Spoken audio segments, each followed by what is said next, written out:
Thank you so much. Thank you. It's quite overwhelming.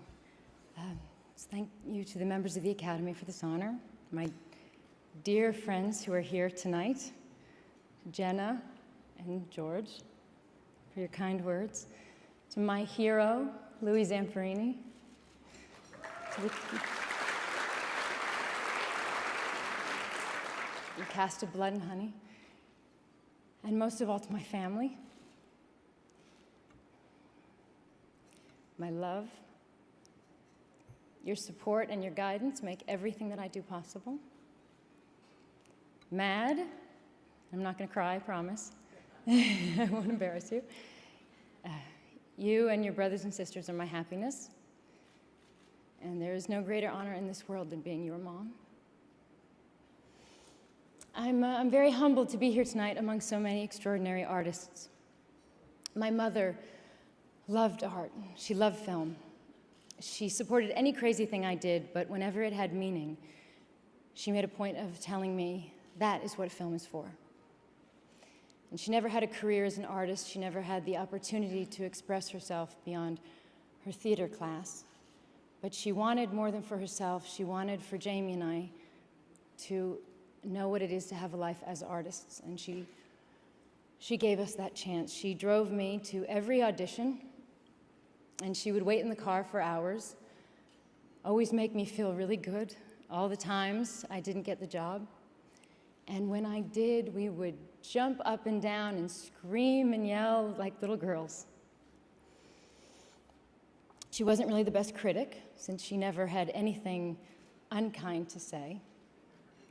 But she did give me love and confidence, and above all, she was very clear that nothing would mean anything if I didn't live a life of use to others.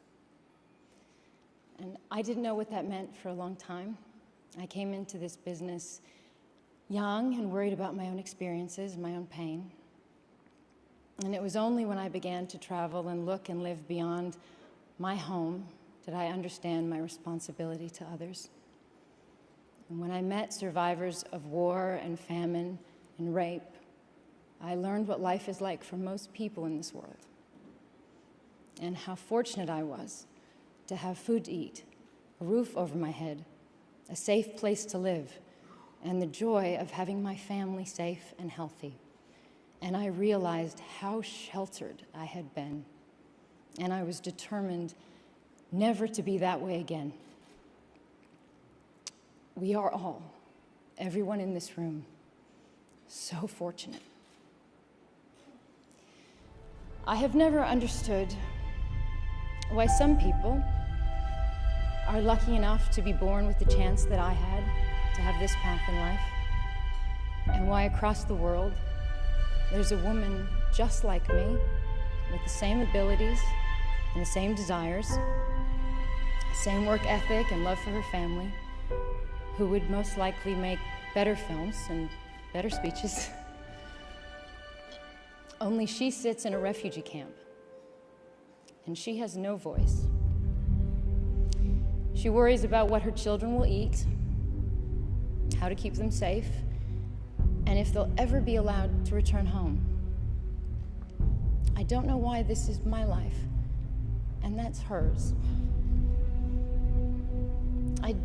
I don't understand that, but I will do as my mother asked, and I will do the best I can with this life to be of use.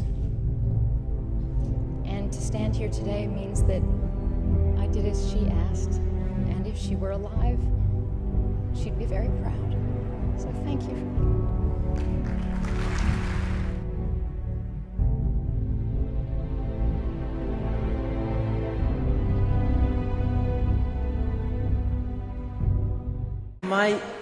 My childhood was completely taken away from me.